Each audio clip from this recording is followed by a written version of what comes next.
So hello बच्चों, welcome to exam news. तो बच्चों, इस वीडियो में मैं आपको इंग्लिश को क्वेश्चन कराऊंगा सिनोनिम्स टॉपिक के आपके बीएससी नर्सिंग एंट्रेंस एग्जाम के लिए। सो वीडियो में एंड तक बने रहें। सो बच्चों, जो आपका फर्स्ट क्वेश्चन है उसमें पूछ रहा है सोल का सिनोनिम क्या होगा। एंड आपके ऑप्शन है option number A important, option B immediate, option C only and option D है आपका प्रिंसिपल। एंड चलिए जान लेते हैं कि इसका करेक्ट आंसर क्या है। सो जो इसका करेक्ट आंसर है वो है option number C, that is only. Means आपका सोल का सिनोनिम ओनली होता है। एंड जो आपका नेक्स्ट क्वेश्चन है उसमें पूछ रहा है अनएडवर्टेंट का सिनोनिम क्या होगा। एंड आपके ऑप्शन है option number A undisturb, option B ignorant and option C है आपका अनएक्सपेक्टेड एंड ऑप्शन डी है आपका अनइंटेंशनल। एंड चलिए जान लेते हैं कि इसका करेक्ट आंसर क्या है। सो जो इसका करेक्ट आंसर है वो है option number D, that is unintentional. Means आपका इन्वर्डेंट का मीनिंग होता है अनइंटेंशनल। एंड जो आपका नेक्स्ट क्वेश्चन है उसमें पूछ रहा है जेनिथ का सिनोनिम क्या होगा। एंड आपके ऑप्शन है option number A pinnacle, option B है आपका रियलिटी एंड ऑप्शन सी है आपका होप एंड ऑप्शन डी है आपका आइडियल। एंड चलिए जान लेते हैं कि इसका करेक्ट आंसर क्या है। सो जो इसका करेक्ट आंसर है वो है option number A, that is Pinnacle. Means आपका जेनिथ का सिनोनिम पिनाकल होता है। एंड जो आपका नेक्स्ट क्वेश्चन है उसमें पूछ रहा है कॉर्डिनल का सिनोनिम क्या होता है। जो आपके ऑप्शन है option number a friendly, option be kind and option D है आपका अफेक्शनेट एंड ऑप्शन डी है आपका जनरस।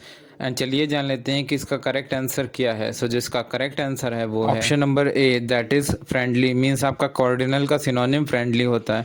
एंड जो आपका नेक्स्ट क्वेश्चन है इसमें पूछ रहा है इम्पैसिबल का सिनोनिम क्या होता है। एंड जो आपके ऑप्शन है option number A upright, option B है आपका हार्मलेस एंड ऑप्शन सी है आपका इनऑफेंसिव एंड ऑप्शन डी है आपका फ्लॉलेस।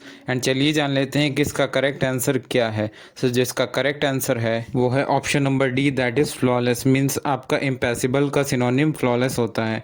एंड जो आपका नेक्स्ट क्वेश्चन है उसमें पूछ रहा है डिलीजेंट का सिनोनिम क्या होता है। एंड आपके ऑप्शन है option number A hard working, option B है आपका प्राउड एंड ऑप्शन सी है आपका कंसेंटेड एंड ऑप्शन डी है आपका ग्रेट। एंड चलिए जान लेते हैं कि इसका करेक्ट आंसर क्या है। सो जो इसका करेक्ट आंसर है वो है option number A, that is hard working. Means आपका डिलीजेंट का सिनोनिम हार्ड वर्किंग होता है।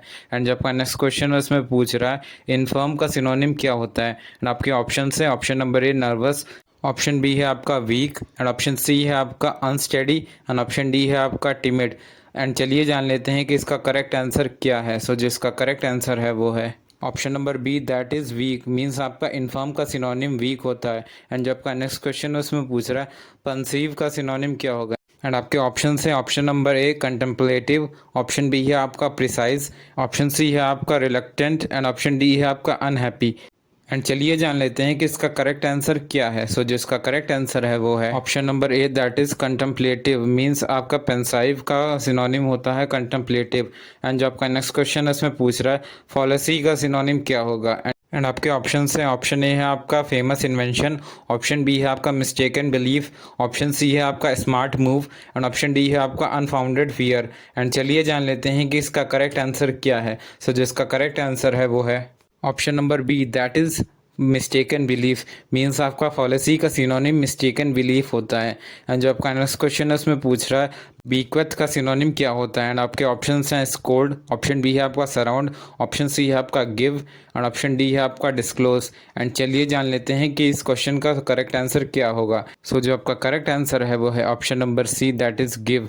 मीन्स आपका बीक्वेथ का सिनोनिम होता है गिव। एंड जो आपका नेक्स्ट क्वेश्चन है उसमें पूछ रहा है ईयर्न का सिनोनिम क्या होता है। एंड आपके ऑप्शन है ऑप्शन ए है आपका कन्फ्रंट, ऑप्शन बी है आपका क्रेव एंड ऑप्शन सी है आपका डेनाई एंड ऑप्शन डी है आपका एक्सेप्ट।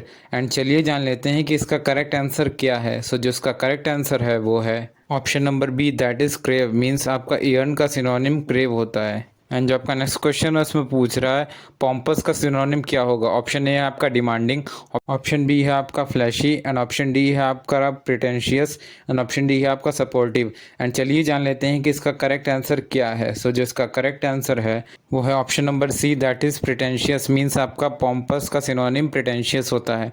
एंड जो आपका नेक्स्ट क्वेश्चन है उसमें पूछ रहा है इरेंड का सिनोनिम क्या होगा।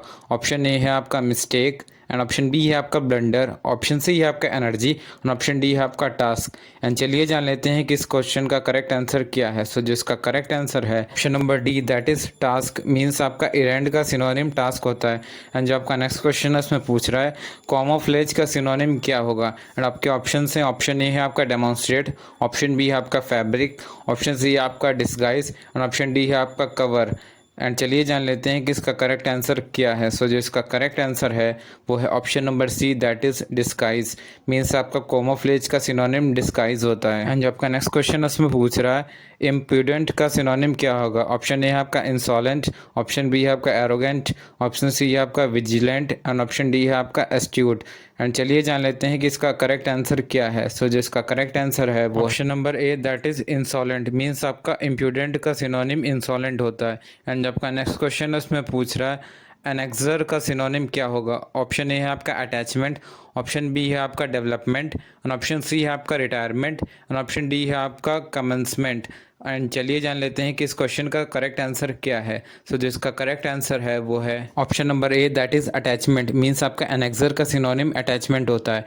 एंड जो आपका नेक्स्ट क्वेश्चन उसमें पूछ रहा है नार्सिसिज्म का सिनोनिम क्या होगा। ऑप्शन ए है आपका सेल्फ एडमायरेशन, ऑप्शन बी है आपका रूड बिहेवियर, ऑप्शन सी है आपका unpleasant behaviour and option D है आपका सेल्फ कंडमेशन। एंड चलिए जान लेते हैं कि इसका करेक्ट आंसर क्या है। सो जिसका करेक्ट आंसर है वो है option number A, that is self admiration. Means आपका नार्सिसिज्म का सिनोनिम होता है सेल्फ एडमायरेशन। एंड जो नेक्स्ट क्वेश्चन उसमें पूछ रहा है ट्रिवियल का सिनोनिम क्या होगा। ऑप्शन ए है आपका वाइटल, ऑप्शन बी है आपका ऑर्डिनरी एंड ऑप्शन सी है आपका क्रूशियल एंड ऑप्शन डी है आपका सिग्निफिकेंट। एंड चलिए जान लेते हैं कि इसका करेक्ट आंसर क्या है। सो जो इसका करेक्ट आंसर है वो है option number B, that is ordinary. Means आपका ट्रिवियल का सिनोनिम होता है ऑर्डिनरी। एंड जो आपका नेक्स्ट क्वेश्चन है उसमें पूछ रहा है वैनगार्ड का सिनोनिम क्या होता है। एंड आपके ऑप्शन है option number A pioneer, option B है आपका रेस ड्राइवर, ऑप्शन सी है आपका ऑफिसर और ऑप्शन डी है आपका फ्लैग बियरर। एंड चलिए जान लेते हैं कि इसका करेक्ट आंसर क्या है। सो जो इसका करेक्ट आंसर है वो है option number D, that is flag bearer. Means आपका वैनगार्ड का सिनोनिम होता है फ्लैग बियरर। एंड जो आपका नेक्स्ट क्वेश्चन उसमें पूछ रहा है मेनानसिंगली का सिनोनिम क्या होगा। ऑप्शन ए है आपका हार्मफुली, ऑप्शन बी है आपका हाइडियसली, ऑप्शन सी है आपका डेंजरसली एंड ऑप्शन डी है आपका थ्रेटिंगली।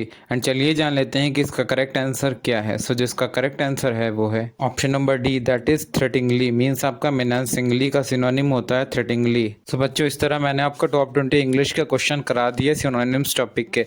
मैं इसी तरह और भी क्वेश्चन लाता रहूँगा सारे सब्जेक्ट्स के जो भी बीएससी नर्सिंग एंट्रेंस एग्जाम में पूछे जाने वाले हैं। सो वीडियो को शेयर कर दें एंड चैनल को सब्सक्राइब भी कर दें। Thank you.